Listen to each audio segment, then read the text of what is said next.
El lugar es el mismo, pero el presente ha cambiado. Caín tiene delante de los ojos la ciudad de Jericó, donde por razones de seguridad militar no le han permitido la entrada. Se esperaba en cualquier momento el asalto del ejército de Josué, y por más que Caín jurara que no era israelita, le negaron el acceso, sobre todo porque no dio ninguna respuesta satisfactoria cuando le preguntaron ¿qué eres si no eres israelita? En el nacimiento de Caín, israelitas era algo que todavía no existía, y cuando mucho más tarde comenzaron a descollar, con las desastrosas consecuencias de sobra conocidas, los osos que se fueron laborando dejaron fuera a la familia de Adán. Caín no era israelita, pero tampoco era hitita, o amorreo, o fereceo, o heveo, jebuseo. Lo salvó de esta indefinición identitaria un albeitar del ejército de Josué, que se quedó prendado del juramento de Caín. Buena pieza tienes ahí, dijo, viene conmigo desde que dejé la tierra de Nod, y nunca me ha fallado. Pues si es así y estás de acuerdo, te contrato como mi ayudante a cambio de la comida, con la condición de que me dejes montar tu burro de vez en cuando. A Caín le pareció razonable el negocio, pero todavía objetó. ¿Y después? ¿Después de qué?, preguntó el otro. Cuando Jericó caiga. Hombre, Jericó es solo el principio. Lo que se aproxima es una larga guerra de conquistas en la que albeitares no seremos menos necesarios que los soldados. Si es así, estoy de acuerdo, dijo Caín. Había oído hablar de una célebre prostituta que vivía en Jericó, una tal Rahab, por la que tales eran las descripciones de quienes la conocían, venía anhelando un encuentro que le refrescase la sangre, pues desde la última noche que pasó con Lilith, nunca más había tenido una mujer debajo. No lo dejaron entrar en Jericó, pero no perdió la esperanza de llegar a dormir con ella. El albeitar le hizo saber a quién correspondía que había contratado un ayudante, a cambio de la comida, y fue así como Caín se vio integrado en los servicios de apoyo de los ejércitos de Josué, curando las mataduras de los burros, bajo la excelente orientación del jefe burros y nada más que burro, pues el arma de la caballería propiamente dicha todavía no había sido inventada. Tras una espera que a todos les pareció excesiva, se supo que el Señor finalmente había hablado a Josué, a que con estas palabras le ordenó lo siguiente: durante 6 días, tú y tus soldados desfilaréis alrededor de la ciudad una vez por día. Delante del arca de la alianza irán 7 sacerdotes, cada uno haciendo sonar un cuerno de carnero. Al 7º día daréis 7 vueltas a la ciudad, mientras los sacerdotes siguen haciendo sonar las trompetas. Cuando ellos emitan un sonido más prolongado, el pueblo deberá gritar con todas sus fuerzas, y entonces las murallas de la ciudad se derrumbarán.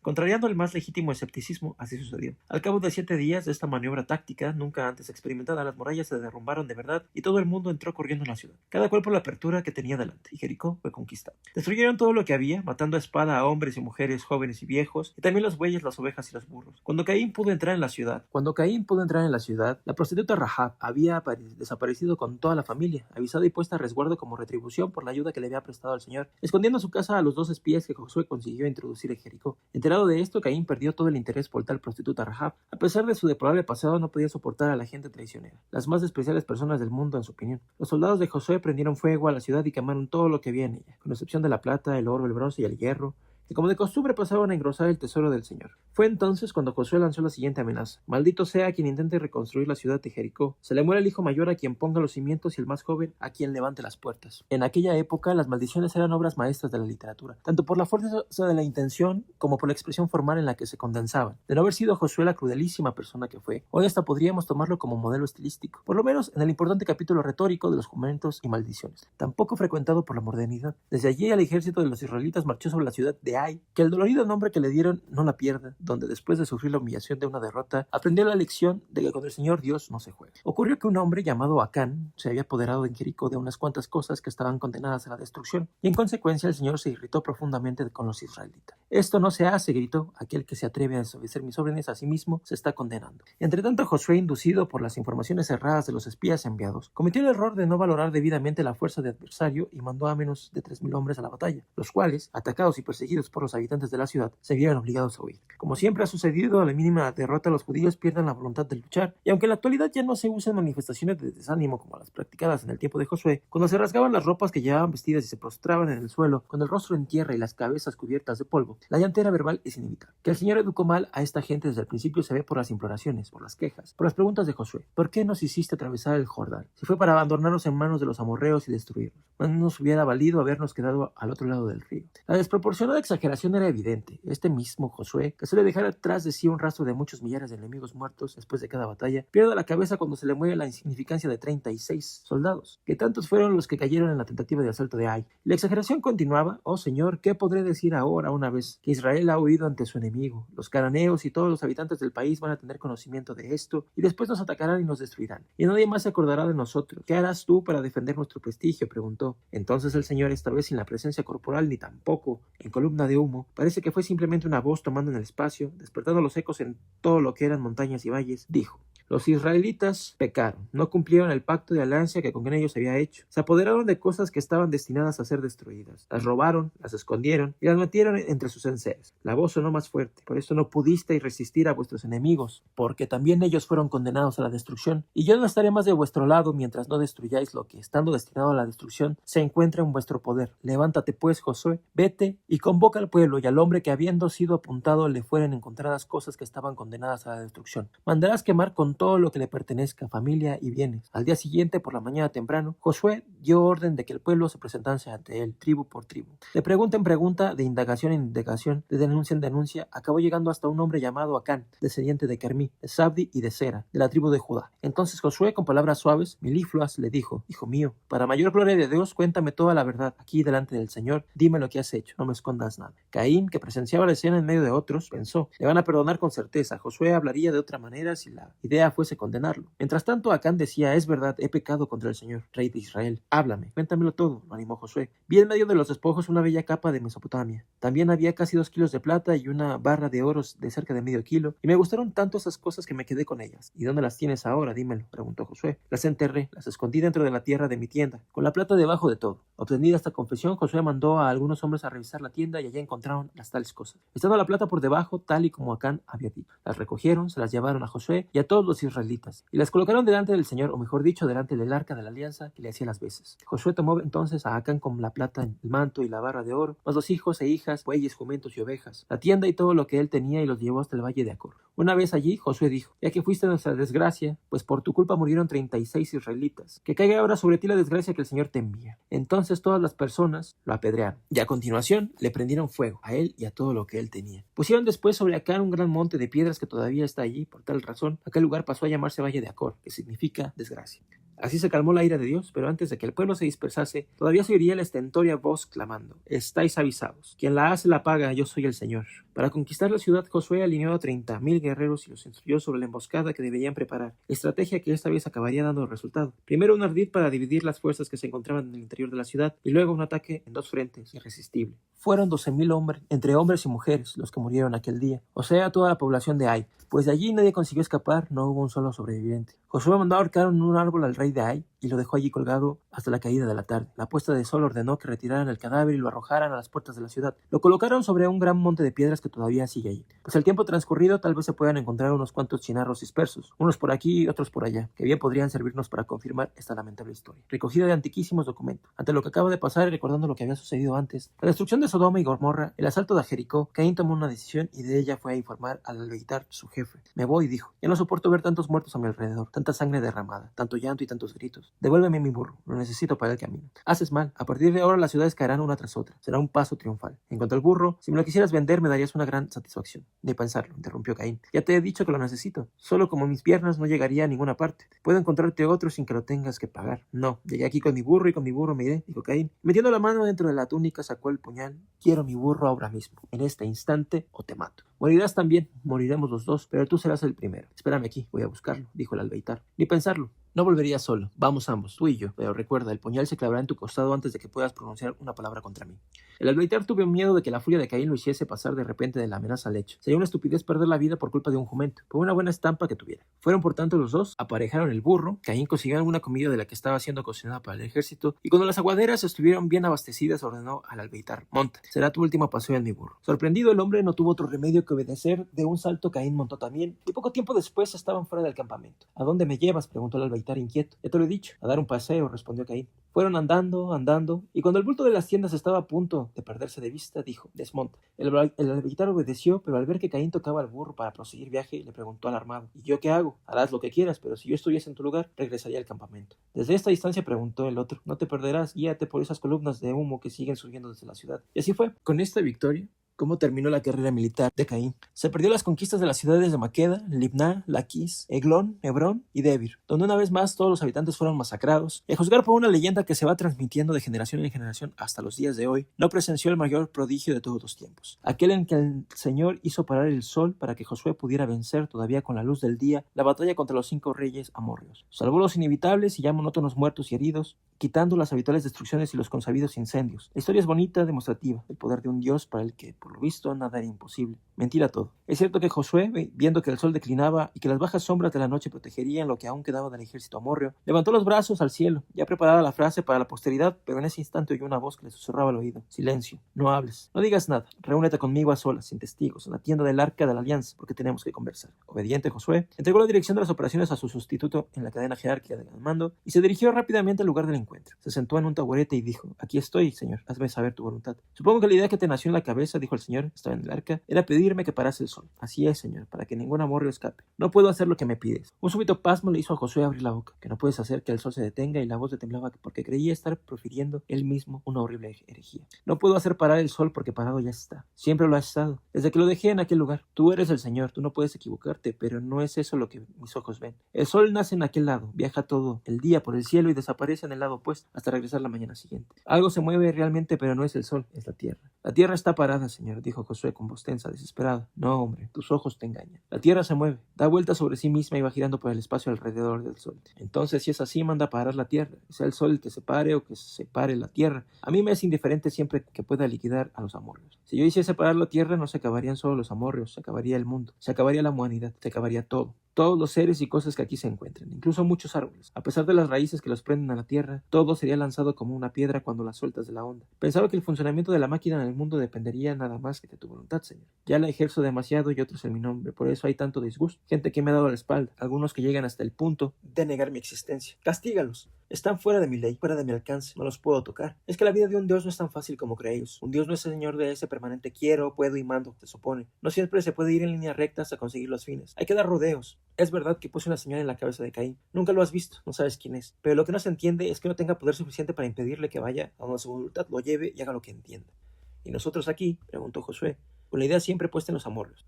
Harás lo que habías pensado, no te voy a robar la gloria de dirigirte directamente a Dios. Y tú, Señor, yo limpiaré el cielo de las nubes que en este momento lo cubren. Eso se puede hacer sin ninguna dificultad, pero la batalla tendrás que ganarla tú. Si tú nos das ánimo, estará terminada antes de que el sol se ponga. Haré lo posible, ya que lo imposible no se puede. Tomando estas palabras como despedida, Josué se levantó del taburete, pero el Señor le dijo todavía: no le contarás a nadie lo que aquí ha sido tratado entre nosotros. La historia que se repetirá en el futuro tendrá que ser la nuestra y no otra. Josué pidiéndole al Señor que detenga el sol y él haciéndolo así nada más. Mi boca no se abrirá salvo para confirmarla, Señor. Vete y acaba con esos amorros. Josué volvió al ejército, subió a una colina y se levantó otra vez los brazos. Oh Señor, gritó, oh Dios del cielo, del mundo y de Israel. Te ruego que suspendas el movimiento del sol hacia el ocaso a fin de que tu voluntad pueda ser cumplida sin obstáculo. Dame una hora más de luz, una hora solo. No vaya a suceder que los amorrios se escondan como cobardes que son y tus soldados no logren encontrarlos en la oscuridad para ejecutar en ellos tu justicia, dándoles la vida. En respuesta, la voz de Dios tronó en el cielo, ya liberado de nubes, aterrorizando a los amorrios y exaltando a los israelitas. El sol no se moverá de donde está para ser testigo de la batalla de los israelitas por la tierra prometida. Vence tú, Josué, a esos 5 reyes amorrios que me desafían, y Canaán será el fruto maduro que en breve te caerá en las manos. Adelante, pues, y que ningún amorrio sobreviva al filo de la espada de los israelitas. Hay quien dice que la súplica de Josué al Señor fue más simple, más directa, que se limitó a decir: sol, detente sobre Gabaón, y tú, oh luna, detente sobre el valle de Yalón. Lo que muestra que Josué admitía tener que combatir ya después de la puesta de sol, y sin más que una pálida luna guiándole la punta de la espada y de la lanza hacia la garganta de los amorrios. La versión es interesante, pero en nada modifica lo esencial, es decir, que los amorrios fueron derrotados en todas sus líneas y que los créditos de la victoria fueron todos para el Señor, que habiendo detenido el sol, no necesitó esperar a la luna. A cada uno lo suyo como es de justicia. He aquí lo que fue escrito en un libro llamado del Justo, que actualmente nadie sabe dónde está. Durante casi un día entero el sol estuvo inmóvil, allí en medio del cielo, sin ninguna prisa por desaparecer en el horizonte. Nunca, ni antes ni después, hubo un día como ese en que el Señor, porque combatía por Israel, dio oídos a la voz de un hombre. Caín no sabe dónde se encuentra. No consigue distinguir si el jumento lo está llevando por una de las tantas vías del pasado o por algún estrecho sendero del futuro, o si simplemente va marchando por otro presente cualquiera que todavía no le ha sido dado a conocer. Mira el suelo seco, los cardos espinosos, las escasas hierbas requemadas por el sol, pero suelo seco, cardos y hierbas calcinadas es lo que más abunda por estos inhóspitos parajes. Caminos a la vista, en absoluto. Desde aquí se podría llegar a todas partes o a ningún lado, como destinos que se renuevan o que tal vez hayan decidido esperar mejor ocasión para manifestarse. El jumento pisa firme.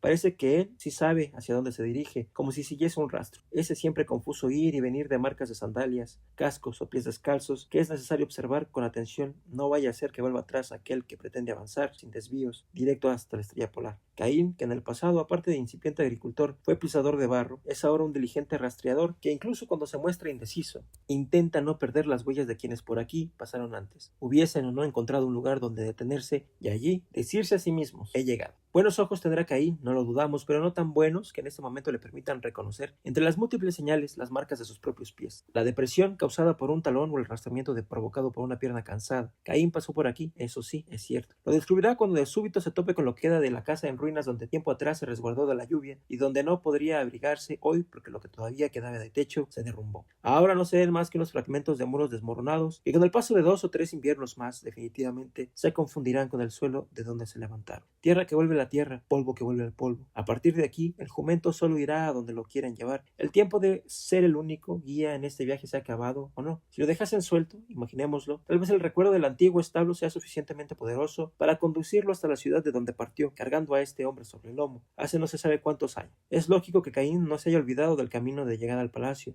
así que entre. Estará en su poder cambiar de rumbo, abandonar los otros presentes que le esperan antes del hoy y después del hoy, y regresar a este pasado aunque sea por un día o dos, tal vez más, pero no para todo lo que le falta por vivir, pues su destino aún está por cumplirse, como a su tiempo se sabrá. Caín tocó levemente en los talones las ijaras del jumento. Más adelante está el camino que lo conducirá a la ciudad. Sea cual sea el vino que le hayan servido en la copa, a su espera es necesario beberlo. Vista de cerca, la ciudad no parece haber aumentado. Son las mismas casas aplastadas bajo su propio peso. Son los mismos adobes. Solo el palacio emerge sobre la masa parda de las viejas construcciones, y como era de prever, de acuerdo con las reglas de estas narrativas, el mismo viejo está a la entrada de la plaza, al volver la esquina, con las mismas ovejas atadas con la misma cuerda. ¿Por dónde has andado? ¿Has vuelto para quedarte?, le preguntó a Caín. ¿Y tú? ¿Todavía andas por aquí? ¿Todavía no te has muerto?, ironizó Caín. No moriré mientras estas ovejas vivan. Debo de haber nacido para guardarlas, para impedir que se coman la cuerda que las ata. Otros nacieron con peor destino. Hablas de ti mismo. Tal vez te responda en otra ocasión. Ahora tengo prisa. Hay alguien esperando. No lo sé. Me quedaré aquí para ver si sales o te quedas en el palacio. Deséame suerte. Para desearte suerte tendría que saber primero qué es lo mejor para ti, cosa que ni yo mismo sé. ¿Sabes que Lili tiene un hijo?, preguntó el viejo. Es lógico, estaba embarazada cuando partí. Pues es verdad, tiene un hijo. Adiós. Adiós.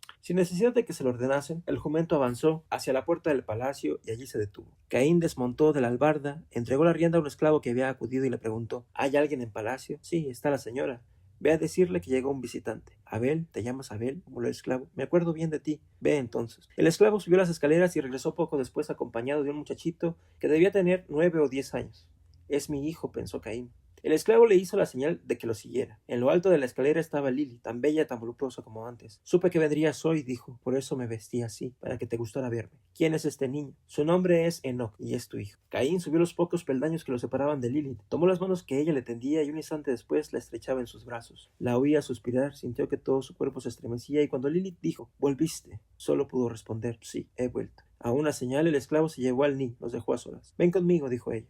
Entraron en la antecámara y Caín reparó en que todavía estaba allí el catre y el banco de portero que le fueron destinados 10 años antes. ¿Cómo ha sabido que vendría hoy? Y yo mismo me he encontrado en estos lugares sin darme cuenta. Nunca me preguntes cómo sé lo que digo saber, porque no podría responder. Esta mañana cuando me desperté me dije en voz alta: regresará hoy. Lo dije para que tú lo oyeras y así ha sido. Estás aquí, pero no pienso preguntarte por cuánto tiempo. Acabo de llegar, no es el momento de hablar de partidas. ¿Por qué has venido? Es una larga historia que no se puede contar de esta manera entre dos puertas. Entonces ven y me la cuentas en la cama. Entraron en la habitación donde nada parecía haber cambiado, como si la memoria de Caín durante la larga separación no hubiera modificado los recuerdos uno a uno para no tener que sorprenderse ahora.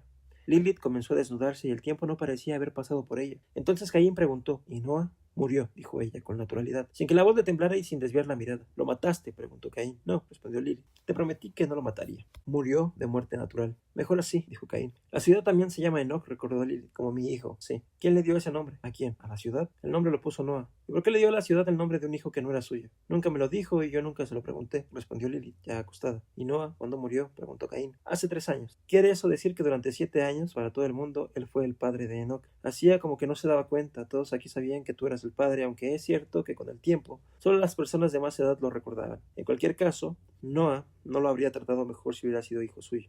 No parece el hombre que yo conocí. Es como si fuera 2 personas. Nadie es una sola persona. Tú, Caín, eres también Abel. Y tú, yo soy todas las mujeres. Todos sus nombres son mis nombres, dijo Lilith. Y ahora ven deprisa. Ven a darme noticia de tu cuerpo. En 10 años no he conocido a otra mujer, dijo Caín mientras se acostaba. Ni yo a otro hombre, dijo Lilith, sonriendo con malicia. ¿Es verdad lo que dices? No. Pasaron por esta cama algunos, no muchos, porque no los podía soportar. Me daban ganas de rebanarles el cuello cuando descargaban. Te agradezco la franqueza. A ti nunca te mentiría, dijo Lilith, y se abrazó a él.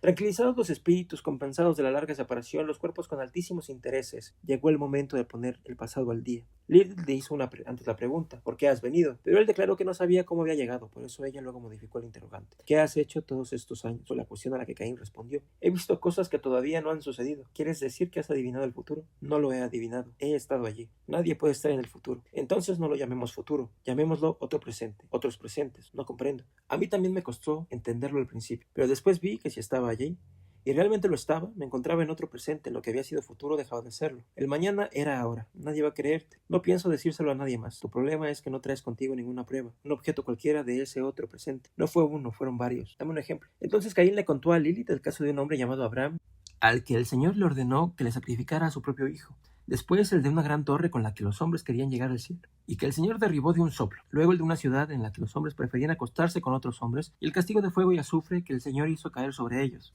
sin salvar a los niños que todavía no sabían qué iban a querer en el futuro. A continuación, el de una enorme reunión de personas en la falda de una montaña a la que llamaban Sinaí, y la fabricación de un becerro de oro que adoraron, a causa de lo cual murieron muchos. El de la ciudad de Madián, que se atrevió a matar a 36 soldados de un ejército denominado israelita, y cuya población fue por ello exterminada hasta el último niño. El de otra ciudad llamada Jericó, cuyas murallas se derrumbaron con el sonido de las trompetas hechas de cuernos de carneros, y después fue destruido todo lo que había dentro, incluidos además de los hombres y mujeres, jóvenes y viejos, los bueyes, las ovejas y los burros. Esto es lo que he visto, remató Caín, y mucho más, lo que no me llegan las palabras. ¿Crees realmente que lo que me acabas de contar sucederá en el futuro?, preguntó Lilith. Al contrario de lo que suele decirse, el futuro ya está escrito, que nosotros no sepamos cómo leer la página, dijo Caín, mientras le preguntaba de dónde habría sacado la revolucionaria idea. ¿Y qué piensas del hecho de haber sido elegido para vivir esa experiencia? No sé si fui elegido, pero algo sé, algo sí he aprendido. ¿Qué? Que nuestro Dios, el creador del cielo y de la tierra, está rematadamente loco. ¿Cómo te atreves a decir que el Señor Dios está loco? Porque solo un loco sin conciencia de sus actos admitiría ser el culpable directo de la muerte de cientos de miles de personas y se comportaría luego como si nada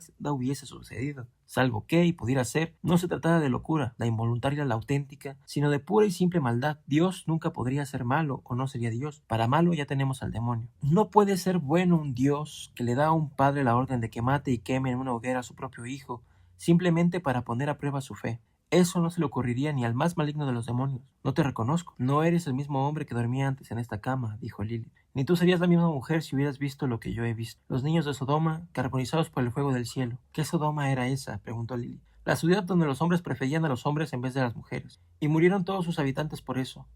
Todos. No escapó ni un alma. No hubo supervivientes. Hasta las mujeres que esos hombres despreciaban, volvió a preguntar Lily. Sí, como siempre a las mujeres. Si por un lado les llueve, por otro les viene el viento. En cualquier caso, los inocentes ya están acostumbrados a pagar por los pecadores. Qué extraña idea de lo justo parece tener el Señor. La idea de que Él no tiene la menor noción de lo que podría ser una justicia humana. ¿Y tú, la tienes?, preguntó Lily. Yo no soy nada más que Caín, el que mató a su hermano y por ese crimen fue juzgado. Con bastante benignidad, dígase, de paso, observó Lilith. Tienes razón, sería el último en negarlo, pero la responsabilidad principal la tuvo Dios, ese al que llamamos Señor. No estarías aquí si no hubieras matado a Abel. Pensemos con egoísmo que una cosa ha traído a otra. He vivido lo que tenía que vivir. Matar a mi hermano y dormir contigo en la misma cama son efectos de la misma causa. ¿Cuál? Que estábamos todos en manos de Dios o del destino, que es su otro nombre. ¿Y ahora? ¿Cuáles son tus intenciones?, preguntó Lilith. Depende de qué. Si alguna vez llego a ser dueño de mi propia persona, si se me acaba pasar de un tiempo a otro sin que en medio mi voluntad, haré lo que suele decirse una vida normal, como los demás, no como todo el mundo. Te casarás conmigo y ya tenemos a nuestro hijo. Esta es nuestra ciudad y yo te seré fiel como la cáscara del árbol al tronco al que pertenece. Pero si no fuese así, si esta fatalidad prosigue, entonces, en cualquier lugar en el que me encuentre estaré sujeto a cambiar de un tiempo a otro. Nunca estaremos seguros, ni tú ni yo, del día de mañana. ¿Además qué?, preguntó Lily. Siento que lo que me sucede debe tener un significado, un sentido cualquiera. Siento que no debo detenerme a mitad del camino sin saber de qué se trata. ¿Eso significa que no te quedarás? ¿Que te marcharías un día de estos?, dijo Lilith. Sí, creo que así será. Si nací para vivir algo diferente, tengo que saber qué y para qué. Disfrutemos entonces del tiempo que nos quede. Ven a mí, dijo Lilith. Se abrazaron y se besaron sin soltarse, rodaron por la cama de un lado a otro, y cuando Caín se encontraba sobre Lilith y se preparaba para penetrarla, ella dijo: la marca de tu frente está más grande. ¿Mucho más grande?, preguntó Caín. No mucho. A veces pienso que va a ir creciendo, extendiéndose por todo el cuerpo, y me convertirá en negro. Lo único que me faltaba, dijo Lilith, soltando una carcajada, a la que inmediatamente siguió un gemido de placer cuando él, en un solo impulso, la clavó hasta el fondo. Solo 2 semanas después, Caín desapareció. Había adquirido la costumbre de dar largos paseos a pie por los alrededores de la ciudad, no porque tuviera necesidad, como la otra vez, de sol o de aire libre, bienes naturales que efectivamente no le faltaron en los últimos 10 años, sino para escapar del ambiente pesado del palacio, donde aparte de las horas que pasaba en la cama con Lilith, no tenía nada más que hacer, a no ser, sin resultados que merezca la pena mencionar, intercambiar unas cuantas frases con el desconocido que para él era Enoch, su hijo. De súbito, se vio entrando por la puerta de una ciudad en la que nunca había estado. Inmediatamente pensó que no llevaba encima ni un céntimo y tampoco veía ningún modo rápido de conseguirlo, pues allí no conocía a nadie. Si hubiese salido a pasear llevándose el burro, el problema económico sería resuelto, ya que un animal como el suyo valía su peso en oro, como cualquier comprador admitiría. Les preguntó a dos hombres que pasaban cuál era el nombre de la ciudad, y uno de ellos respondió: a esto de aquí se le llama Tierra de Uz. El tono natural, sin muestra de impaciencia, animó a Caín a lanzar otra pregunta: ¿y dónde puedo encontrar trabajo? Añadiendo, como si se necesitara justificarse: es que acabo de llegar, no conozco a nadie. Los hombres lo miraron de arriba a abajo, no le encontraron pinta de mendigo o de vagabundo, solo se detuvieron un instante mirándole la señal de la frente, y el segundo dijo: el propietario más rico de estos lugares y de todo Oriente se llama Job. Ve a pedirle que te dé trabajo, tal vez tenga suerte. ¿Y dónde lo podré encontrar?, preguntó Caín. Ven con nosotros, te llevaremos hasta allí. Él tiene tantos servidores que uno más o menos no lo notará. ¿Tan rico es? Es inmensamente rico. Imagínate lo que es ser dueño de 7,000 ovejas, 3,000 camellos, 500 yuntas de bueyes y 500 burras. Los pobres tienen mucha imaginación, dijo Caín. Incluso podría decirse que no tienen otra cosa, pero confieso que a tanto no llego. Se hizo un silencio y después uno de los hombres dijo, como por casualidad: nosotros ya nos conocemos. También yo tengo esa vaga idea, dijo Caín con cierto reparo. Te llamas Caín y estabas en Sodoma cuando la ciudad fue destruida. Tenemos buena memoria. Sí, es verdad. Ahora me acuerdo. Ya sabes, mi colega y yo somos ángeles del Señor. ¿Y quién soy yo para que dos ángeles del Señor hayan querido acudirme con esta dificultad? Fuiste bueno con Abraham, nos ayudaste para que no nos sucediera nada malo en casa de Lot, y eso merece una recompensa. No sé cómo agradecer. Somos ángeles, que nosotros no hacemos el bien. ¿Quién lo hará?, preguntó uno de ellos. Para armarse de valor, Caín respiró hondo 3 veces antes de hablar. Si vuestro encargo en Sodoma era destruir la ciudad, ¿cuál es la misión que os trae aquí ahora? No podemos revelársela a nadie, avisó uno. Bueno, no es secreto, dijo el otro, y para todos dejará de serlo en cuanto las cosas sucedan. Además, este que está con nosotros ya ha demostrado ser de confianza. Asumes la responsabilidad de la confidencia. Imagínate que decides salir corriendo a contárselo a Job. Lo más probable es que no le creyera. Bien, haz lo que quieras. En esto me lavo las manos. Caín se detuvo y dijo: no merece la pena que discutáis por mi causa. Contádmelo si queréis. Si no queréis, no me contéis nada. Yo ni obligo ni pido. Ante tanto desprendimiento, hasta el ángel reticente se rindió. Cuéntaselo, le dijo el otro. Y luego, dirigiéndole a Caín una mirada severa, le ordenó: y tú, jura que no le dirás a nadie lo que vas a oír. Lo juro, dijo Caín, levantando la mano derecha. Entonces el otro ángel comenzó: hace unos días, como sucede de vez en cuando, se reunieron los seres celestes ante el Señor, y también estaba presente Satán, y Dios le preguntó: ¿de dónde vienes ahora? Y Satán respondió: he estado dando una vuelta por la tierra. Y el Señor le hizo otra pregunta: ¿te fijaste en mi siervo Job? No hay otro como él en el mundo. Es un hombre bueno y honesto, muy religioso y no hace nada mal. Satán, que oía con una sonrisa irónica y desdeñosa, le preguntó a Dios: ¿crees que sus sentimientos son desinteresados? ¿No es verdad que como si lo cercaras con una muralla, tú lo proteges de todo mal, a él, a su familia y a todo lo que le pertenece? Hizo una pausa y continuó: pero prueba a levantar una mano contra lo que es suyo y verás si él no te maldice. Entonces el Señor le dijo a Satán: todo lo que le pertenece está a tu disposición, pero a él no lo puedes tocar. Satán lo oyó y se fue, y nosotros aquí estamos. ¿Para qué?, preguntó Caín. Para que Satán no se exceda, para que no vaya más allá de los límites que el Señor le marcó. Entonces Caín dijo: si he entendido bien, el Señor y Satán han hecho una apuesta, pero Job no puede saber que ha sido objeto de un juego entre Dios y el diablo. Exactamente, exclamaron los ángeles a coro. A mí no me parece muy limpio por parte del Señor, dijo Caín, si lo que he oído es verdad. Job, pese a ser rico, es un hombre bueno, honesto y para colmo muy religioso. No ha cometido ningún crimen, pero va a ser castigado sin motivo alguno con la pérdida de sus bienes. Tal vez, como tanta gente dice, el Señor es justo, pero a mí no me lo parece. Esto me hace recordar lo que le sucedió a Abraham, al que Dios, para ponerlo a prueba, ordenó que matara a su hijo Isaac. En mi opinión, si el Señor no se fía de las personas que creen en él, no veo por qué esas personas tienen que fiarse del Señor. Los designios de Dios son inescrutables. Ni nosotros, ángeles, podemos penetrar en sus pensamientos. Estoy cansado de esa cháchara de que los designios del Dios son inescrutables, respondió Caín. Dios debería ser transparente y límpido como cristal en lugar de ese continuo pavor, de este continuo miedo. En fin, Dios no nos ama. Él fue quien te dio la vida. La vida me la dieron mi padre y mi madre. Juntaron carne con carne y yo nací. No consta que Dios estuviese presente en el acto. Dios está en todas partes. Sobre todo cuando manda matar. Un solo niño de los que murieron abrazados en Sodoma bastaría para condenarlos sin remisión. Pero la justicia para Dios es una palabra vana. Ahora hará sufrir a Job por una apuesta y en ella le pedirá cuentas. Cuidado, Caín. Hablas demasiado. El Señor está oyéndote y tarde o temprano te castigará. El Señor no oye. El Señor es sordo. Por todas partes se le alzan súplicas. Son los pobres, los infelices, los desgraciados, todos implorándoles el remedio que el mundo les niega. Y el Señor les da la espalda. Comenzó haciendo una alianza con los hebreos y ahora hace un pacto con el diablo. Para eso no merece la pena que haya Dios. Los ángeles protestaron indignados. Amenazaron con dejarlo allí, sin empleo, con lo que el debate teológico terminó y las paces fueron más o menos restablecidas. Uno de los ángeles llegó incluso a decir: creo que el Señor apreciaría discutir contigo sobre estos asuntos. Tal vez algún día, respondió Caín. Estaban ante la puerta de la gran casa de Job. Uno de los ángeles solicitó hablar con el intendente, que no vino en persona, pero mandó a un representante para saber qué pretendía. Trabajo, dijo el ángel, no para nosotros, que somos de otros lugares, sino para este amigo amigo nuestro que acaba de llegar y quiere fundar una nueva vida en la tierra de Uz. ¿Tú qué sabes hacer?, preguntó el delegado del intendente. Entiendo un poco de burros, he sido ayudante de albitar en el ejército de Josué. Muy bien, es una buena recomendación. Voy a mandar a un esclavo para que te acompañe y te incorporarás ahora mismo. Solo necesito que me digas tu nombre. Soy Caín. ¿Y de dónde vienes? De las tierras del Nod.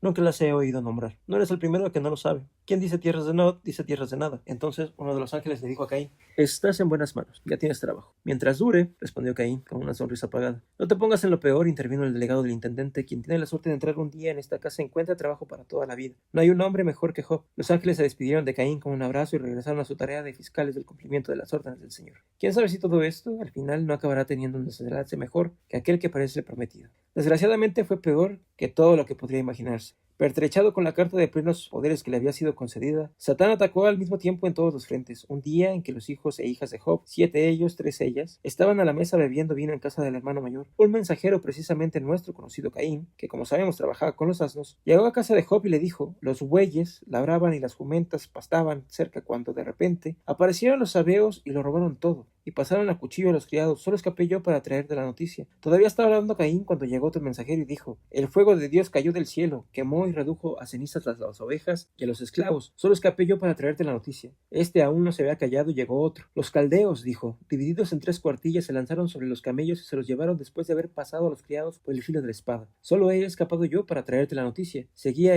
hablando cuando he aquí que entró otro y dijo: tus hijos y tus hijas estaban comiendo y bebiendo vino en casa, hermano mayor, cuando de repente un huracán se levantó del otro lado del desierto y sacudió los 4 pilares de la casa, que se derrumbó sobre ellos y los mató a todos. Solo conseguí escapar yo para traerte la noticia. Entonces Job se levantó, se rasgó el manto y se afeitó la cabeza, hecho lo cual, postrado en tierra, dijo: desnudo salí del vientre de mi madre y desnudo he de volver al seno de la tierra. El Señor me lo dio, el Señor me lo quitó. Bendito sea el nombre del Señor. El desastre de esta infeliz familia no se va a quedar aquí, pero antes de proseguir, permítasenos unas cuantas observaciones. La primera, para manifestar extrañeza ante el hecho de que Satán pueda disponer a su antojo y para servicio de sus intereses particulares de los sabeos y de los caldeos. La segunda, para expresar una extrañeza todavía mayor ante el hecho de que Satán haya sido autorizado a usar un fenómeno natural, como es el caso del huracán, y lo que todavía es peor y además inexplicable, a utilizar el propio fuego de Dios para quemar a las ovejas y a los esclavos que las guardaban. Por tanto, o Satán puede mucho más de lo que pensábamos, o estamos ante una gravísima situación de complicidad tácita, por lo menos tácita, entre el lado maligno y el lado benigno del mundo. El luto cayó como una losa funeraria sobre las tierras de Uz,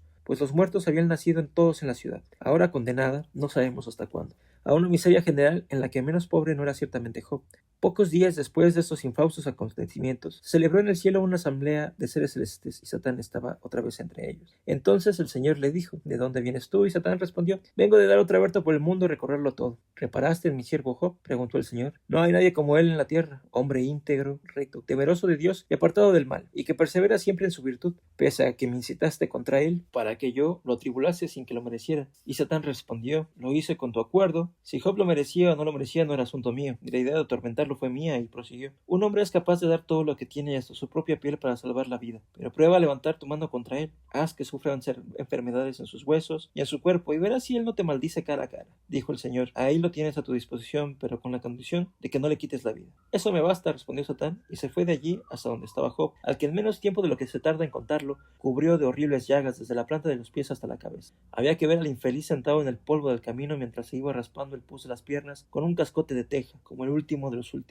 La mujer de Job, de la que hasta ahora no habíamos oído una sola palabra, ni siquiera para llorar la muerte de sus 10 hijos, pensó que ya era hora de desahogarse y le preguntó al marido: ¿todavía te mantienes firme en tu rectitud? Yo, en tu caso, si estuviera en tu lugar, maldeciría a Dios, aunque por ahí me llegara la muerte. A lo que Job respondió: estás hablando como un ignorante. Si recibimos el bien de manos de Dios, ¿por qué no recibiríamos también el mal? Esta fue la pregunta. Pero la mujer respondió airada: para el mal ya está Satán. Que el Señor aparezca ahora como su competidor es algo que nunca se me había pasado por la cabeza. No puede haber sino Dios el que me ha puesto en este estado, no Satán. Con el acuerdo del Señor, dijo ella, y añadió: siempre he oído decir a los antiguos que las mañas del diablo nada pueden contra la voluntad de Dios. Pero ahora dudo que las cosas sean tan simples. Lo más seguro es que Satán no sea nada más que un instrumento del Señor, el encargado de llevar a cabo los trabajos sucios que Dios no puede firmar con su nombre. Entonces Job, en el culmen del sufrimiento, tal vez, sin confesarlo, animado por la mujer, rompió el dique del temor de Dios que le sellaba los labios, y exclamó: perezca el día en que nací y la noche en que fue dicho: ha sido concebido un varón, conviértase ese día en tinieblas. Que Dios desde lo alto no le preste atención habitación ni la luz resplandezca sobre él. Que de él se apoderen las tinieblas y la oscuridad, que las nubes lo envuelvan y los eclipses lo aterren. Que no se mencione ese día entre los días del año ni se cuente entre los meses. Que sea estéril tal noche y no se haga oír en ella ningún grito de alegría. Oscurézanse las estrellas de su crepúsculo. En vano se espere la luz y no se abran los párpados de la aurora por no haberme cerrado la salida del vientre de mi madre, y impidiendo que llegara a ver tanta miseria. Y así se fue quejando Job de su suerte, páginas y páginas de imprecaciones y lamentos, mientras tres amigos suyos, Elifas de Temán, Bildad de Suaj y Sofar de Namat, le iban haciendo discursos sobre la resignación en general y el deber de todo creyente de acatar con la cabeza baja la voluntad del Señor, sea ella la que sea. Caín había conseguido un trabajo, poca cosa, cuidador de los burros de un pequeño propietario al que tuvo que repetir 1000 veces a él y a sus parientes cómo fue el ataque de los sabeos y el robo de las burras. Suponía que los ángeles todavía estarían por allí, recogiendo informaciones de la desgracia de Job para llevárselas al Señor, que estaría impaciente, pero contra sus expectativas fueron ellos quienes se le aparecieron para felicitarlo por haber escapado de la crueldad de los nómadas sabeos. Un milagro, dijeron. Caín lo agradeció como era su deber, pero el privilegio no podía hacerle olvidar los agravios de Dios, que iban en aumento. Supongo que el Señor estará contento, les dijo los ángeles. Hagan la apuesta contra Satán, porque a pesar de todo lo que está sufriendo, Job no ha renegado de él. Todos sabíamos que no lo haría, también el Señor, imagino. El Señor, el primero de todos. ¿Quiere decir eso que él apostó porque tenía la certeza de que iba a ganar? En cierto modo sí. Por tanto, todo está como estaba. En este momento no sabe más de Job lo que sabía ya antes. Así es. Entonces, si es así, explicadme por qué Job está cubierto de lepra, cubierto de llagas purulentas, sin hijos, arruinado. El Señor encontrará la manera de compensarlo. ¿Resucitará a sus 10 hijos? ¿Levantará las paredes? ¿Hará regresar a los animales que no mataron? Preguntó Caín. Eso no lo sabemos. ¿Y qué le hará el Señor a Satán? Que tal mal uso, por lo visto, parece haber hecho de la autorización que le fue dada. Probablemente nada. ¿Cómo nada? Preguntó Caín en todo escandalizado. Incluso aunque los esclavos no cuenten para las estadísticas, hay mucha más gente muerta y oigo que probablemente el Señor no va a hacer nada. En el cielo las cosas siempre han sido así. No es culpa nuestra. Sí, cuando en una asamblea de seres celestes está presente Satán, hay algo que el simple mortal no entiende. La conversación se quedó en ese punto, los ángeles se fueron y Caín comenzó a pensar que tendría que encontrar un camino más respetable para su vida. No me voy a quedar aquí el resto del tiempo cuidando burros, pensó. El propósito era digno de consideración y alabanza, pero las alternativas eran nulas. Salvo si regresaba a las tierras del norte y ocupaba su lugar en el palacio y en la cama de Lilith. Engordaría, le haría 2 o 3 hijos más, o también ahora se le ocurriría la idea, podría ir a ver cómo estaban sus padres, si siguen vivos, si estaban bien. Se disfrazaría para que no lo reconociesen, pero esa alegría nadie se la podría quitar. ¿Alegría? Se preguntó a sí mismo. Para Caín nunca habrá alegría. Caín es el que mató a su hermano. Caín es el que nació para ver lo inenarrable. Caín es el que odia a Dios. Le faltaba un burro que lo llevase. En un primer momento todavía pensó en dejarse de burros e ir a pie, pero si el paso de un presente a otro tardaba, no le quedaría otro remedio que andar errante por esos desiertos, guiándose por las estrellas cuando fuera noche y esperando que volviera a aparecer cuando fuese día. Además, no tendría con quién hablar. Al contrario de lo que generalmente se piensa, el burro es un gran conversador. Basta reparar en las diversas maneras que tiene de roznar y de rebuznar, y en la variedad de movimientos de las orejas. No todas las personas que montan burros conocen su lenguaje, de ahí que se repiten situaciones aparentemente inexplicables, como la de clavarse el animal en medio del camino, inmóvil, y no salir de ahí ni aunque lo muelan a palos. Se dice entonces que el asno es tan cabezota como un burro, cuando al fin y al cabo de lo que se trata es de un problema de comunicación, como tantas veces sucede entre los humanos. La idea de ir a pie no duró mucho en la cabeza de Caín. Necesitaba un burro aunque tuviese que robarlo, pero nosotros, que lo vamos conociendo cada vez mejor, sabemos que no lo hará. Aunque asesinó, Caín es un hombre intrínsecamente honesto. Los disolutos días vividos en contubernio con Lilith, censurables desde el punto de vista de los prejuicios burgueses, no fueron suficientes para pervertir un innato sentido moral de la existencia. Véase la valiente confrontación que viene manteniendo con Dios.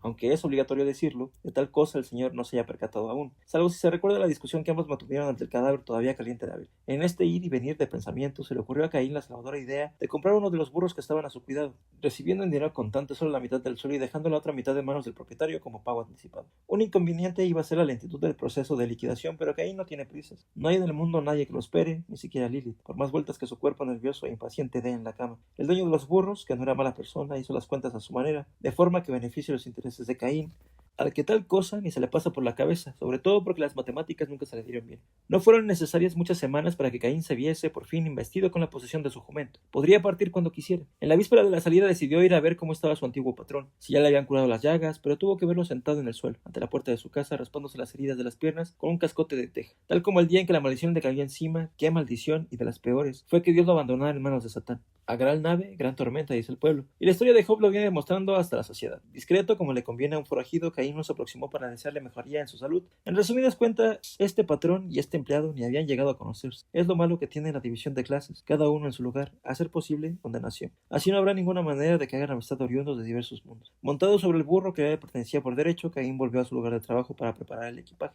En comparación con el jumento que se quedó en los establos del palacio de Lilith, aquella magnífica estampa de burro que hizo despertar la codicia del albitar, en Jericó. La nueva montura es más una especie de Rocinante jubilado que un ejemplar para desfile. Sin embargo, incluso el menos exigente de los juicios independientes tendrá que reconocer que es sólido de pata, aunque las tenga delgadas y algo desgarbadas. En conjunto, como está pensando el antiguo dueño, he venido a despedirse a la puerta, Caín no irá mal servido cuando al día siguiente por la mañana temprano se ponga en camino. No tuvo que andar mucho para dejar el triste presente de las tierras de Uz y verse rodeado de verdeantes montañas de lujuriosos valles por donde corrían riachuelos de la más pura y cristalina agua que ojos humanos hubieran visto y boca saboreado alguna vez. Esto sí, podría haber sido el jardín del Edén de nostálgica memoria, aunque tantos años han pasado, los malos recuerdos, con la ayuda del tiempo, más o menos se han diluido. Y sin embargo se percibía en el deslumbrante paisaje algo postizo artificial, como si se tratase de un escenario preparado adrede para un fin de imposible interpretación, si se viene cabalgando sobre un vulgar jumento y sin guía Michelin. Caín bordeó una peña que le había ocultado desde hacía un buen trecho el panorama y se encontró a la entrada de un valle con menos árboles, pero no menos atractivo que los anteriormente vistos, donde se exhibía una construcción de madera que por el aspecto de sus componentes y por el color de sus materiales se asemejaba mucho a un barco, o para ser más exactos, a una gran arca cuya presencia allí era altamente intrigante, porque los barcos, y barco era, se construyen por principio a la orilla del agua, y un arca, y mucho más de ese tamaño, no es cosa para tener en un valle, a la espera de no se sabe qué. Curioso, Caín decidió ir a la fuente primera, en este caso a las personas que tanto si era para su propio uso como si era encargo de terceros estaban construyendo el enigmático barco o la no menos enigmática arca. Encaminó el burro hacia el astillero, allí saludó a los presentes e intentó iniciar una conversación. Bonito sitio este, dijo, pero la respuesta, aparte de tardar, fue dada de la manera más sintética posible. Un sí meramente confirmativo, indiferente, sin interés, sin compromiso. Caín continuó: quien por aquí viaja, como es mi caso, espera encontrar de todo menos una construcción de la grandeza de esta, pero la insinuación intencionadamente lisonjera cayó en saco roto. Se veía que las 8 personas que trabajaban en la obra, 4 hombres y 4 mujeres, no estaban dispuestas a confraternizar con el intruso y no hacían nada por disimular el muro de hostilidad con que se defendían de sus intromisiones. Caín decidió dejarse de rodeos y atacó. ¿Lo que están haciendo qué es? ¿Un barco, un arca, una casa?, preguntó. El mayor del grupo, un hombre alto, robusto como Sansón, se limitó a decir: casa no es, y arca tampoco, cortó Caín, porque no hay un arca sin tapa, y la tapa de ésta, si existiese, no habría fuerza humana que la consiguiera levantar. El hombre no respondió e hizo intención de retirarse, pero Caín lo retuvo en el último instante. Si no es casa ni arca, entonces solo puede ser un barco. No respondas, Noé, dijo la mayor de las mujeres.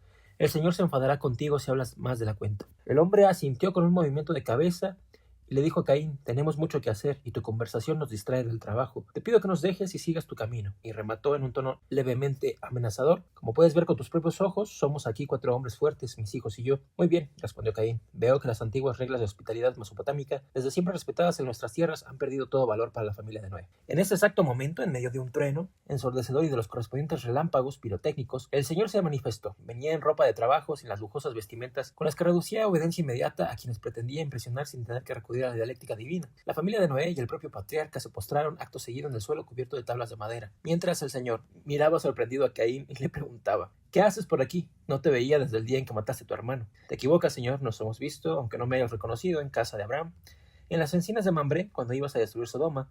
Ese fue un buen trabajo, limpio y eficaz, sobre todo definitivo.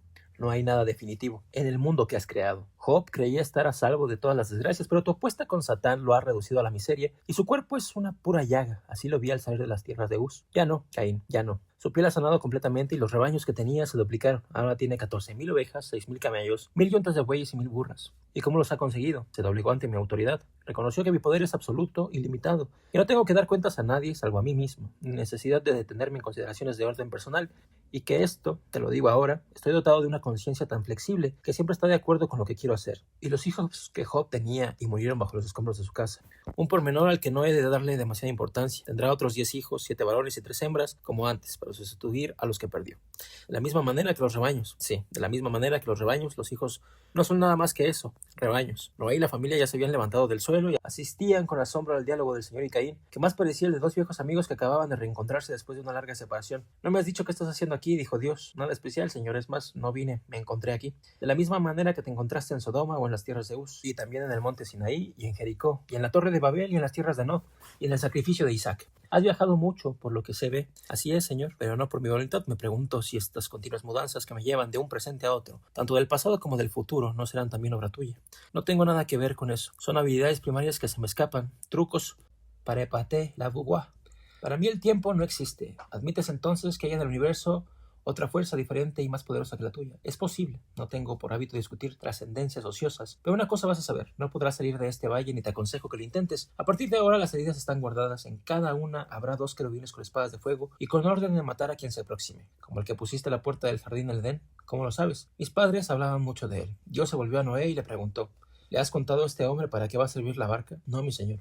Que la lengua se me caiga de la boca si miento. Tengo a mi familia como testigo. Eres un siervo leal. Hice bien en elegirte. Gracias, señor. Y si me permites la pregunta, ¿qué hago ahora con este hombre? Llévalo en la barca y júntalo a la familia. Tendrás un hombre más para hacer hijos en tus nueras. Espero que a sus maridos no les importe. Prometo que no les importará. Yo mismo trataré de cumplir con mi parte. Seré viejo, pero no tanto como para volver la cara ante un buen cuerpo de mujer. Caín se decidió a intervenir. ¿Se puede saber de qué estáis hablando?, preguntó, y el Señor respondió como si repitiese un discurso ya antes y memorizado. La tierra está completamente corrompida y llena de violencia. Solo encuentro en ella corrupción, pues todos sus habitantes han seguido caminos cerrados. La maldad de los hombres es grande. Todos sus pensamientos y deseos se dirigen siempre y únicamente hacia el mal. Me arrepiento de haber creado al hombre, pues por su causa mi corazón ha sufrido amargamente. El fin de todos los hombres ha llegado para mí, y porque ellos llenaron la tierra de iniquidad, voy a exterminarlos, a ellos y a la tierra. Y es a ti, Noé, a quien he elegido para que inicies la nueva humanidad. Y así mandé que construyeses un arca de maderas resinosas, que la dividieses en compartimentos y la protegieras con alquitrán por dentro y por fuera. Te ordené que su largo fuese de 600 pies y ellos están ahí. Que la anchura fuese de 100 pies y la altura de 60. Que en lo alto hicieras una lumbrera a 2 pies de altura, que colocases la puerta del arca a un lado y construyeses en ella un piso inferior, un segundo y un tercer piso. Pues voy a lanzar un diluvio de agua que al inundarlo todo eliminará a todos los seres vivos que existen bajo el cielo. Todo cuanto hay en la tierra va a morir, pero contigo, Noé, hice un pacto de alianza. En el momento apropiado entrarás en el arca con tus hijos, tu mujer y las mujeres de tus hijos, y de todas las especies de seres vivos llevarás al arca 2 ejemplares, macho y hembra, para que puedan vivir contigo. Por tanto, de cada especie diferente de seres vivos, sean aves, cuadrúpedos u otros animales, irán 2 ejemplares contigo. Debes también buscar y almacenar los diferentes tipos de comida que cada especie suele comer, así como provisiones para ti y para todos los animales. Este fue el discurso del Señor. Entonces Caín dijo: con estas dimensiones y la carga que va a llevar dentro, el arca no podrá flotar. Cuando el valle comience a inundarse, no habrá impulso de agua capaz de levantarla del suelo. El resultado será que se ahogarán todos los que estén dentro y la esperada salvación se transformará en una ratonera. Mis cálculos no me dicen eso, enmendó el Señor. Tus cálculos están equivocados. Un barco debe de ser construido junto al agua, no en un valle rodeado de montañas, a una distancia enorme del mar. Cuando está terminado, se empuja al agua y el propio mar o el río, si ese fuera el caso, quienes se encargan de levantarlo. Tal vez no sepas que los barcos flotan porque todo cuerpo sumergido en un fluido experimenta un empuje vertical y hacia arriba igual al peso del fluido desalojado. Es el principio de Arquímedes. Permíteme, Señor, que yo exprese mi pensamiento, dijo Noé. Habla, dijo Dios, manifiestamente contrariado. Caín tiene razón, Señor. Si nos quedamos a la espera de que el agua nos levante, acabaremos muriendo todos ahogados y no podrá haber otra humanidad. Frunciendo la frente para pensar mejor, el Señor le dio unas cuantas vueltas al asunto y acabó llegando a la misma conclusión. Tanto trabajo para inventar un valle que antes no existía y ahora para nada. Entonces dijo: el asunto tiene buen remedio. Cuando el arca esté lista, mandaré a mis ángeles obreros para que la transporten por los aires hasta la costa del mar más próximo. Es mucho peso, Señor. Los ángeles no van a poder, dijo Noé. No sabes la fuerza que tienen los ángeles. Con un solo dedo levantarían una montaña. Lo que me salva es que sean tan disciplinados. Si no fuera por eso, ya habrían organizado un complot para deponerme. Como Satán, dijo Caín. Sí, como Satán. Pero a este ya he encontrado una manera de tenerlo contento. De vez en cuando le dejo una víctima en sus manos para que se entretenga, y con eso le basta. Tal como le hiciste a Job, que no oso maldecirte, pero que lleva en el corazón toda la amargura del mundo. ¿Qué sabes tú del corazón de Job? Nada, pero sé todo del mío y algo del tuyo, respondió Caín. No creo, los dioses son como pozos sin fondo. Si te asomas a ellos, ni siquiera conseguirás ver tu imagen. Con el tiempo todos los pozos acaban secándose. Tu hora también ha de llegar. El Señor no respondió, pero miró fijamente a Caín y dijo: tu señal de la frente está mayor, parece un sol negro levantándose sobre el horizonte de los ojos. ¡Bravo!, exclamó Caín batiendo palmas. No sabía que fuese cesado la poesía. Es lo que te acabo de decir, no sabes nada de mí. Con esta sentida declaración, Dios se apartó y más discretamente que a la llegada se asumió en otra dimensión. Espoleado por un debate en el que, según la opinión de cualquier observador imparcial, no había interpretado un papel que se pudiera calificar de brillante, el Señor decidió mudar de planes. Acabar con la humanidad no era lo que se podría llamar una tarea urgente. La obligada extinción del bicho hombre podría esperar 2 o 3, incluso 10 siglos. Pero una vez que había tomado la decisión, Dios andaba ya sintiendo una especie de hormigueo en la punta de los dedos, que era señal de impaciencia grave. Decidió, por tanto, movilizar a su legión de ángeles obreros con efecto inmediato. O sea, en vez de utilizarlo solamente para llevar el arca al mar como había previsto, los mandó a ayudar a la exhausta familia de Noé, que, como puede observarse, andaba más muerta que viva en aquel tráfico. Pocos días después aparecieron los ángeles en formación de columnas de A3 y se pusieron inmediatamente manos a la obra. El Señor no había exagerado cuando dijo que los ángeles tenían mucha fuerza. Basta ver la naturalidad con que se colocan los gruesos tablones debajo del brazo, como si fuese el periódico de la tarde, y los llevan, si es necesario, de una punta a otra del arca. 600 pies o, en medida moderna, 150 metros. prácticamente un portaaviones. Lo más sorprendente, sin embargo, era la forma que tenían de introducir los clavos en la madera. No usaban martillos, ponían el clavo en posición vertical con la punta hacia abajo y con el puño cerrado le daban un golpe en seco en la cabeza, con lo que la pieza metálica penetraba sin ninguna resistencia, como si en vez de entrar en aquel durísimo roble se tratase de manteca en el verano. Más asombroso todavía era ver cómo se apillaban una tabla. Ponían la palma de la mano encima y la movían hacia adelante y hacia atrás, y sin producir una sola viruta ni el menor vestigio de aserradura. La tabla iba disminuyendo de espesura hasta llegar a la medida justa. En caso de tener que abrir un agujero para introducir una cablija, el simple dedo índice les bastaba. Era un espectáculo verlos trabajar así. No es sorprendente, por tanto, que la obra fuera avanzando con una celeridad antes inimaginable. No había tiempo ni para apreciar los cambios. Durante este periodo el señor solo se apareció una vez. Le preguntó a Noé si todo estaba marchando bien, quiso saber si Caín iba ayudando a la familia, y era cierto que sí, señor, ayudaba. La prueba es que ya había dormido con 2 de las nueras y se preparaba para dormir con la tercera. El señor le preguntó también a Noé cómo llevaba lo de seleccionar a los animales que iban en el arca. Y el patriarca le dijo que buena parte ya estaba reunida y que en cuanto la obra del arca estuviera acabada, conseguirían los que todavía faltaban. No era verdad, era tan solo una pequeña parte de la verdad. Realmente tenía unos cuantos animales de los más comunes, en un cercado instalado al otro lado del valle, poquísimos si los comparamos con el plan de recogida establecido por el señor. Es decir, todos los bichos vivientes, desde el panzudo hipopótamo hasta la más insignificante pulga, sin olvidar lo que hubiese desde ahí para abajo, incluyendo los microorganismos, que también son gente. Gente, en este amplio y generoso sentido, son también ciertos animales de los que mucho se habla en ciertos círculos restringidos que cultivan el esoterismo, pero que nunca nadie podrá presumir de haber visto. Nos referimos, por ejemplo, al unicornio, al ave fénix, al hipogrifo, al centauro, al minotauro, al basilisco o a la quimera. A todo este animalario de semejante y heterogéneo que no tienen más que una justificación para existir, haber sido producido por Dios en una obra de extravagancia, aunque creados del mismo modo que hizo al asno ordinario.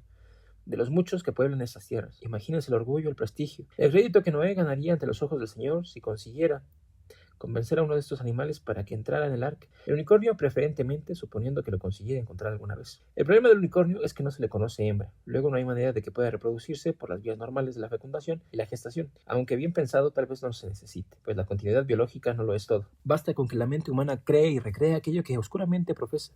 Para todas las tareas que todavía le faltan por ejecutar, como son la recogida completa de los animales y el abastecimiento de comestibles, Noé espera contar con la competente colaboración de los ángeles obreros, los cuales honra les sea hecha, siguen trabajando con entusiasmo digno de todos los encomios. Entre ellos no muestran ninguna reluctancia en reconocer que la vida en el cielo es la cosa más aburrida que alguna vez se haya inventado. Siempre el coro de los ángeles proclamando a los 4 vientos la grandeza del Señor, la generosidad del Señor, incluso la belleza del Señor. Ya era hora de que estos y otros ángeles comenzaran a experimentar las sencillas alegrías de la gente común. No siempre ha de ser necesario, para mayor exaltación del espíritu, prender fuego a Sodoma o hacer sonar las trompetas para derribar las murallas de Jericó. Por lo menos en este caso, desde el punto de vista particular de los ángeles obreros, la felicidad en la tierra es en todo superior a la que se puede tener en el cielo. Pero el Señor, claro está, siendo tan envidioso como es, no lo debería saber, bajo pena de ejercer sobre los pensamientos sediciosos las más duras represalias y mirar a patentes angélicas. Gracias a la buena armonía reinante entre el personal que trabajaba en el arca, Caín pudo conseguir que su burro, cuando llegase el momento adecuado, fuera introducido por la puerta del caballo, o dicho más claramente, como pasajero clandestino, escapando así del ahogamiento general. También gracias a esa relación cordial logró compartir ciertas dudas y perplejidades de los ángeles. A 2 de ellos, con los que había establecido lazos que en el plano humano serían fácilmente clasificables de camaradería y amistad, Caín les preguntó si realmente pensaban que exterminada esta humanidad, la que la sucediera no acabaría cayendo en los mismos errores, en las mismas tentaciones, en los mismos desvaríos y crímenes, y ellos respondieron: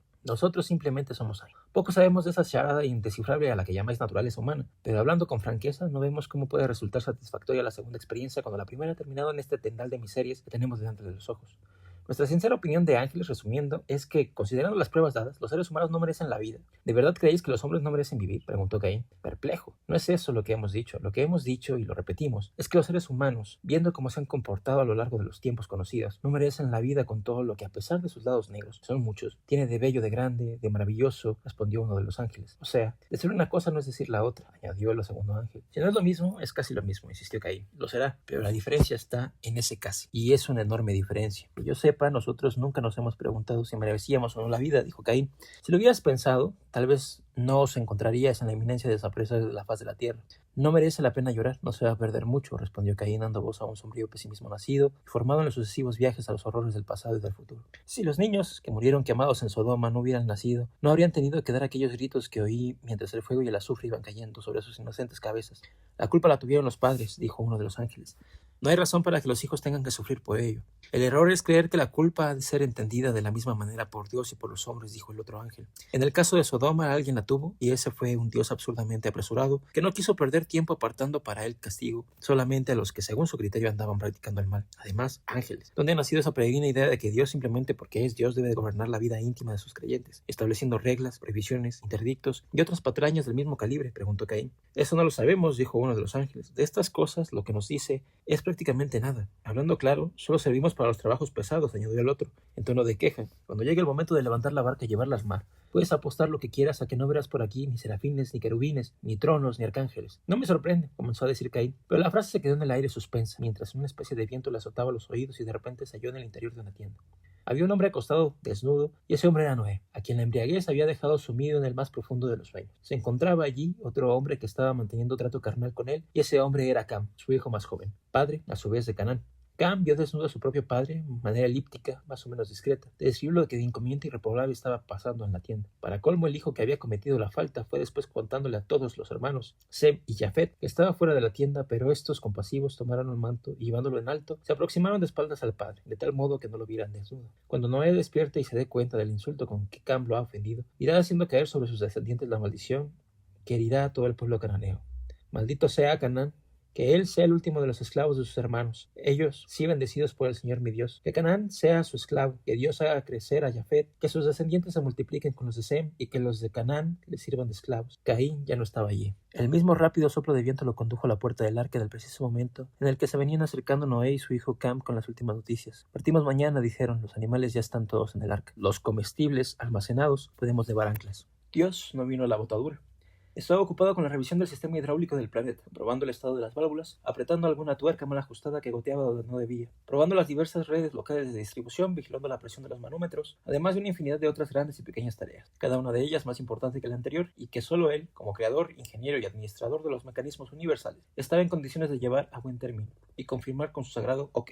La fiesta, para otros, para él, el trabajo. En horas así se sentía menos como un dios que como un contramaestre de los ángeles obreros, los cuales en este preciso y exacto momento, 150 a estribor del arca, 150 a babor, con sus blanquísimos trajes de trabajo, esperan la orden de alzar la enorme embarcación. No diremos a una sola voz por qué ninguno se oirá, que toda esta operación es obra de la mente, como si lo que pensase un solo hombre con su único cerebro y su única voluntad. En un instante el arca estaba en el suelo. En el instante siguiente subió a la altura de los brazos de los ángeles obreros como un ejercicio gimnástico de pesos y alteras. Entusiasmados, Noé y la familia miraban con medio cuerpo fuera de la ventana para apreciar mejor el espectáculo, con riesgo de que algunos de ellos se cayeran como pesó Caín. Un nuevo impulso y el arca se encontró en una región superior del aire. Fue entonces cuando Noé dio un grito. ¡El unicornio! ¡El unicornio! Efectivamente, galopando a lo largo del arca corría aquel animal sin par en la zoología, con su cuerno en espiral, todo él de una blancura deslumbrante, como si fuera un ángel. Ese caballo fabuloso de cuya existencia tantos habían dudado y ahora estaba ahí, casi al alcance de la mano. Bastaría pedir que bajaran el arca, abrirle la puerta y atraerlo con un terrón de azúcar, que es el mimo que la especie equina más aprecia. Es casi su perdición. De repente, el unicornio, así como apareció, desapareció. Los gritos de Noé, bajen, bajen, fueron inútiles. La maniobra de aterrizaje habría sido logísticamente complicada. ¿Y para qué? Si el animal ya se había esfumado.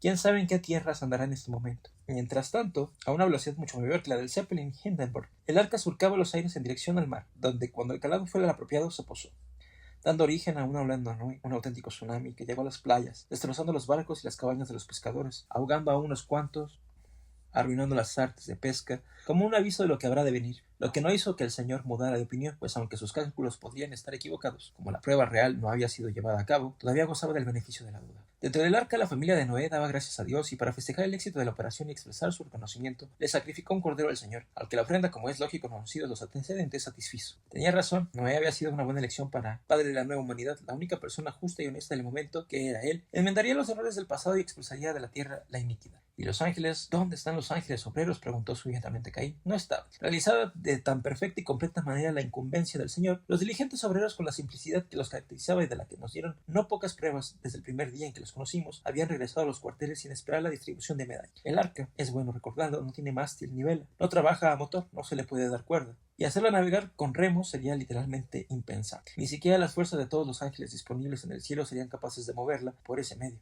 Bogará, por tanto, el sabor de las corrientes, se dejará empujar por los vientos que le soplen de la panza, de modo que la maniobra marinera será mínima, y el viaje un largo descanso, salvo las ocasiones de actividad amatoria, que no serán pocas ni breves, y para las que la contribución de Caín, por lo que hemos podido observar, es del todo ejemplar. Que lo digan las nueras de Noé, que no pocas veces han abandonado a mitad de la noche las camas donde yacían con sus maridos para ir a cubrirse, no tanto con la manta que tapa a Caín, sino con su joven y experimentado cuerpo.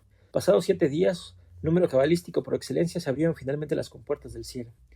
La lluvia caerá sobre la tierra sin parar durante 40 días y 40 noches. Al principio no se notaba la diferencia del efecto de las cataratas que continuamente se despeñaban del cielo con un rugido ensordecedor. Era lógico, la fuerza de la gravedad dirigía los torrentes hacia el mar, y allí a primera vista era como si desapareciesen. Pero no pasó mucho tiempo antes de que las fuentes del océano profundo reventaran a su vez, y el agua comenzara a subir la superficie en cañones y chorros del tamaño de montañas que tanto aparecían como desaparecían, fundiéndose con la inmensidad del mar. En medio de esta convulsión acuática dispuesta a engullirlo todo, la barca lograba aguantar, balanceándose de un lado a otro como un corcho, enderezándose en el último instante cuando el mar ya estaba a punto de tragar. Al cabo de 150 días, después de que las fuentes del mar profundo y las compuertas del cielo se hubiesen cerrado, el agua, que había cubierto toda la tierra por encima de las sierras más altas, comenzó a bajar lentamente. Ocurrió por esos días que una de las nueras de Noé, la mujer de Cam, murió en un accidente. Al contrario de lo que quedó antes dicho, o dimos a entender, había una gran necesidad de mano de obra en la barca. No de marineros, es cierto, sino de personal de limpieza.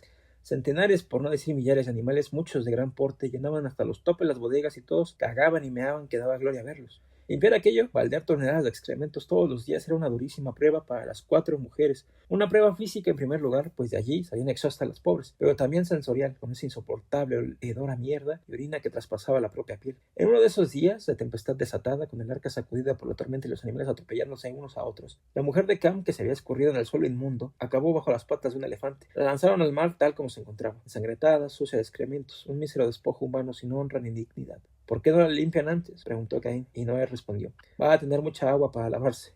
A partir de este momento y hasta el final de la historia, Caín lo odiará a muerte. Se dice que no hay efecto sin causa ni causa sin efecto, dándose a entender de este modo que las relaciones entre una cosa y otra deberán ser en cada momento no solo patentes, sino comprensibles en todos sus aspectos, tanto los consecuentes como los subsecuentes. No nos arriesgamos a sugerir que deba ser incluida en este cuadro general la explicación del cambio de actitud de la mujer de Noé. Ella podría haber pensado simplemente que al faltar la mujer de Cam, otra debería ocupar su lugar, no para acoger al viudo en sus noches ahora solitarias, sino para recuperar la armonía antes vivida entre las hembras más jóvenes de la familia. Y el huésped Caín, o dicho con palabras más claras y directas, si antes él tenía 3 mujeres a su disposición, no había ninguna razón para que no siguiera teniéndolas. No sabía ella, no podía saberlo, que en la cabeza del hombre rondaban ideas que convertían esa cuestión en algo absolutamente secundario. En cualquier caso, como una cosa no molesta a la otra, Caín acogió con simpatía sus insinuaciones. Aquí donde me ve especialidad, que ya no es de la primera juventud y habiendo parido 3 hijos, todavía me siento muy apetecible. ¿Tú qué crees, Caín?, preguntó ella. Hacía mucho tiempo que ya no llovía. La enorme masa de agua se entretenía ahora en macerar a los muertos y empujarlos dulcemente con su eterno balanceo hasta la boca de los peces. Caín estaba asomado a la ventana para ver el mar que resplandecía bajo la luna. Había pensado un poco en Lilith y en su hijo Enoch, ambos muertos, pero de una manera distraída, como si no le importase mucho, y fue entonces cuando oyó susurrar a su lado: aquí donde me ves. Desde allí se fueron, él y ella, hasta el cubículo donde Caín solía dormir. No esperaron siquiera a que Noé, ya haya entregado los brazos a Morfeo, lo sentase del mundo, y cuando acabaron el hombre tuvo que reconocer que la mujer tenía razón en el juicio que sobre sí misma había realizado. Todavía estaba allí para lavar y durar, y mostraba tener en ciertos momentos una experiencia acrobática que las otras no habían conseguido alcanzar, ya fuese por falta de vocación natural, ya por la inhibición causada por la conducta tradicional de los respectivos maridos. Y puesto que estamos hablando de maridos, dígase que Cam fue el segundo en desaparecer. Había subido a la cubierta del arca para ajustar unas tablas que crujían con el balanceo y que le impedían dormir, cuando alguien se aproximó. ¿Me ayudas?, preguntó él. Sí, fue la respuesta, y lo empujó al mar a una caída de una altura de 15 metros que parecía interminable, pero que luego acabó. Noé mostró su indignación, su enfado. Dijo que después de tanto tiempo de prácticas de navegación, solo una imperdonable falta de atención en el trabajo podía explicar lo sucedido. Abrid bien los ojos, exigió. Mirad dónde ponéis los pies, y continuó. Hemos perdido una pareja, eso significa que vamos a tener que copular mucho más si queremos que la voluntad del Señor se cumpla, que es la de que seamos los padres y las madres de la nueva humanidad. Se interrumpió durante un instante, y dirigiéndose a las 2 nueras que le quedaban preguntó: ¿alguna de vosotras está embarazada? Una de ellas respondió que sí, que estaba embarazada, la otra que todavía no estaba segura, pero que tal vez. ¿Y quién es el padre? Me da que es Caín, dijo la mujer de Jafet. A mí también, dijo la mujer de Sem. Parece imposible, dijo Noé. Si a vuestros maridos les está faltando la potencia genesiaca, lo mejor es que os acostéis solo con Caín. tal como por otra parte ya había previsto desde el principio, remató. Las mujeres, incluyendo la del propio Noé, sonrieron para sus adentros, ellas sabrán por qué. En cuanto a los hombres, a esos no les había gustado la reprimenda pública, pero prometieron si se les permitía ser más diligentes en el porvenir. Es curioso que las personas hablen tan ligeramente del futuro como si lo tuviesen en la mano, como si estuviera en su poder apartarlo o aproximarlo de acuerdo con las conveniencias y necesidades de cada momento. Jafet, por ejemplo, ve el futuro como una asociación de cópulas bien sucedidas, un hijo por año, gemelos unas cuantas veces. La mirada complaciente del Señor sobre su cabeza, muchas ovejas, muchas yuntas de bueyes, en suma, la felicidad. No sabe el pobre que su fin está cerca, que una zancadilla lo precipitará al vacío sin chaleco salvavidas, que braceará su inútil desesperación hasta la agonía, dando gritos mientras el arca se va distanciando majestuosamente al encuentro de su destino. La pérdida de un tripulante más angustió a Noé hasta un extremo indescriptible. La deseada realización del plan del Señor se encontraba en grave riesgo. Vista la situación, habría que imponer la necesidad de duplicar o incluso triplicar el tiempo indispensable para una razonable repoblación de la tierra. Cada vez se hacía más necesaria la colaboración de Caín, por eso Noé, ya que él no parecía decidirse, optó por tener una conversación de hombre a hombre con él. Dejémonos de rodeos y de medias palabras, dijo. Tienes que poner inmediatamente manos a la obra. A partir de hoy será cuando quieras y como quieras. A mí estas preocupaciones me matan. No puedo ser de gran ayuda por ahora. Cuando quiera y como quiera, ¿qué significa eso?, preguntó Caín. Sí, y con quien quieras, respondió Noé, exhibiendo su mejor cara de entendido. Incluyendo a tu mujer, quiso saber Caín. Insisto en que lo hagas, mi mujer es mía, puedo hacer con ella lo que me apetezca. Sobre todo tratándose de una buena obra, insinuó Caín. Una obra pía, una obra del Señor, asintió Noé con la solemnidad apropiada. Siendo así, comencemos ya, dijo Caín. Mándala venir conmigo al cubículo donde duermo y que nadie nos incomode, ocurra lo que ocurra y se oiga lo que se oiga. Así lo haré y que se cumpla la voluntad del Señor. Amén. Habrá quienes piensen que el malicioso Caín está divirtiéndose con la situación, jugando al ratón y al gato con sus inocentes compañeros de navegación, a los que, como el lector ya ha sospechado, está eliminando uno a uno.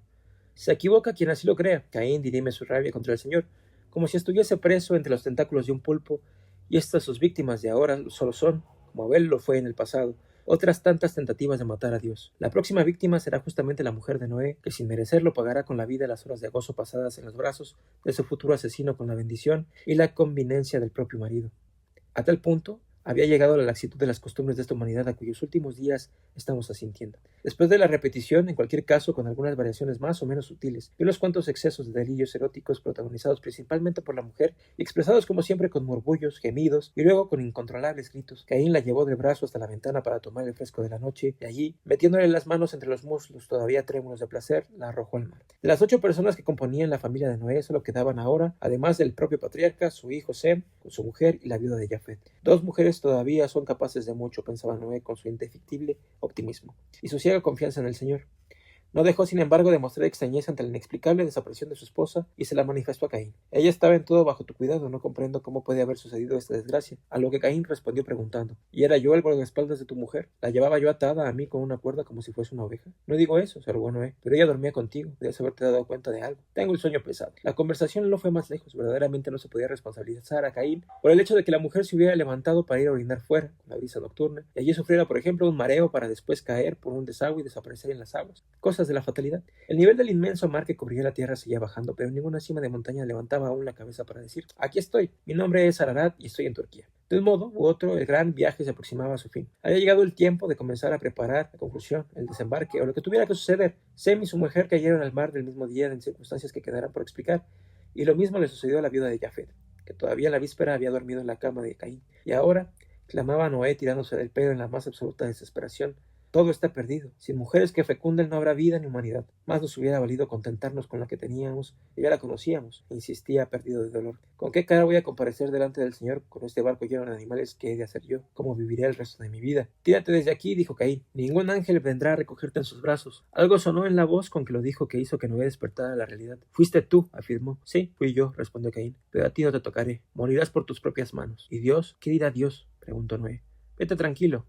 De Dios me encargo yo. Noé dio la media docena de pasos que lo separaban de la borda y sin una palabra se dejó caer. Al día siguiente la barca de Noé tocó tierra, entonces siguió la voz de Dios. Noé, Noé, sal del arca con tu mujer y tus hijos y las mujeres de tus hijos. Retira también del arca los animales de todas las especies que contigo van, las aves, los cuadrúpedos, todos los reptiles que reptan por la tierra, a fin de que se expandan por el mundo y por todas las partes se multipliquen. Hubo un silencio. Después la puerta del arca se abrió lentamente y los animales comenzaron a salir. Salían y no acababan de salir. unos grandes como el elefante y el hipopótamo, otros pequeños como la lagartija y el grillo, otros de tamaño medio como la cabra y la oveja. Cuando las tortugas, que fueron las últimas, se apartaban lentas y compenetradas como está en su naturaleza, Dios llamó: Noé, Noé, ¿por qué no sales? Caín, saliendo del oscuro interior del arca, apareció en el umbral de la gran puerta. ¿Dónde están Noé y los suyos?, preguntó el Señor. Por ahí, muertos, respondió Caín. ¿Muertos? ¿Cómo muertos? ¿Por qué? Menos Noé, que se ahogó por su libre voluntad. A los otros los he matado yo. ¿Cómo te atreves, asesino, a contraer mi proyecto? ¿Así me agradeces el haberte salvado la vida cuando mataste a Abel?, preguntó el Señor. El día en que alguien te colocara ante tu verdadero rostro tenía que llegar. Entonces la nueva humanidad que yo había anunciado, hubo una, no habrá otra, y nadie la echará de menos. Caín, eres el malvado, el infame, el asesino de su propio hermano. No tan malvado e infame como tú. Acuérdate de los niños de Sodoma. Hubo un gran silencio. Después Caín dijo: ahora ya puedes matarme. No puedo. La palabra de Dios no tiene vuelta atrás. Morirás de muerte natural en la tierra, abandonado, y las aves de rapiña vendrán y te devorarán la carne. Sí, después de que tú me hayas devorado primero el espíritu. La respuesta de Dios no llegó a ser oída. También se perdió lo que dijo Caín. Lo lógico es que hayan argumentado el uno contra el otro una vez y muchas más. Aunque la única cosa que se sabe a ciencia cierta es que siguieron discutiendo y discutiendo están todavía. La historia ha acabado. No habrá nada más que contar.